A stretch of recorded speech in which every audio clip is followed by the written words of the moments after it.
அஸ்ஸலாமு அலைக்கும் வரஹ்மத்துல்லாஹி வபரகாத்துஹு.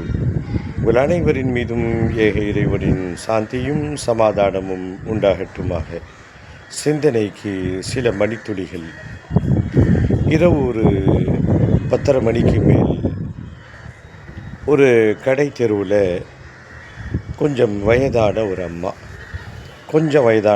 ஒரு 55-60 கிட்ட இருக்கும், நெருங்கக்கூடிய ஒரு பெண்மணி ஒரு பையனை கூட கூட்டிகிட்டு அப்படியே ஒவ்வொரு கடையாக பார்த்துட்டு வராங்க.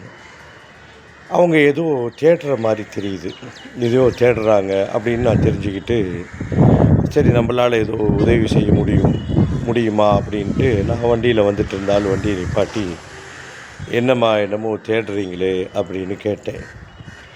அந்த அம்மா கொஞ்சம் சோகமாக, என் பேரப்பிள்ளை ஷவர்மா கேட்டான். எங்கள் தெரு பக்கத்தில் ஒரு கடை இருக்குது, வெள்ளிக்கிழமை லீவ் விட்ருக்குறாங்க, அதனால் வேறு எங்கேயும் இருக்குமான்னு சொல்லி கிட்டத்தட்ட அந்த அம்மா ஒரு 1/2 கிலோமீட்டர் தாண்டி நடந்து வந்துட்டுருக்குறாங்க மாதிரி தெரியுது. ஒவ்வொரு கடையாக பார்த்தா வெள்ளிக்கிழமை லீவு, ஷவர்மா இல்லை அப்படின்னோடனே அடுத்த கடைக்கு போகிறாங்க. எங்கே இருக்குதுன்னு கேள்விப்பட்டு போகிறாங்க. அப்புறம் நான் ஒரு இடத்த சொல்லி, அங்கே இருக்குமான்னு தெரியல, போய் பாருங்கள் அப்படின்னு சொன்னேன். இதை சொல்ல வருவதற்கு காரணம் என்ன அப்படின்னா, அந்த பேரப்பையனின் ஷவர்மாவுக்கு அவன் அடிமையாயிருக்கிறான். கண்டிப்பாக அந்த ஷவர்மாவை சாப்பிட்டே ஆகணும் என்ற நிலைக்கு அந்த பையன் தள்ளப்பட்டிருக்கிறான்.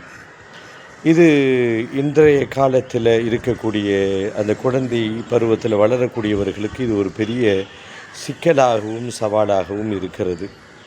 இட்லியையும் தோசையையும் அல்லது சோறையும் பார்த்து வளர்ந்த அந்த ஒரு 30 வருட காலம் முன்னாடி இருந்த சூழல்லாம் முற்றிலுமாக துடைத்து எரியப்பட்டு ஷவர்மாவையும் பீஸாவையும் பர்கருக்கும் புரோட்டாவுக்கும் நெய் புரோட்டாவுக்கும் இப்படி தவறான உணவு பழக்கங்களுக்கு அடிமையாகி வேறு வழி இல்லாமல் அதை பெரியவர்கள் வாங்கி கொடுத்து நாளடைவில் உடலுக்கும் உள்ளத்திற்கும் பல இன்னல்களை செய்யக்கூடிய இது போன்ற இந்த கெட்ட உணவுகளை எல்லாம் ஆரம்பத்தில் தவிர்த்து விடலாம்.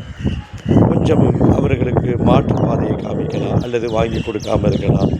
ஒரு 2 நாளைக்கு அழுவாங்க, அப்புறம் அழுக மாட்டாங்க, அப்புறம் வேறு ஏதாவது அவங்களுக்கு நம்ம சமாதானப்படுத்தலாம். கேட்ட உடனே கடையே இல்லைன்னாலும் அலைந்து திரிந்து வாங்கக்கூடிய அந்த பெண்மணி இன்றைக்கு நம்முடைய எல்லா குடும்ப பெண்களுக்குமான ஒரு முன்னோடி. இப்படித்தான் எல்லா குடும்பத்திலையும் இருக்குது என்பதற்கு அவர்களை வைத்து சில செய்திகளை நாம் தெரிந்து கொள்கிறோம். இது தவிர்க்கப்பட வேண்டிய ஒன்று. தொடர்ந்து பேசுவோம், பயணிப்போம் இன்ஷா அல்லாஹ்.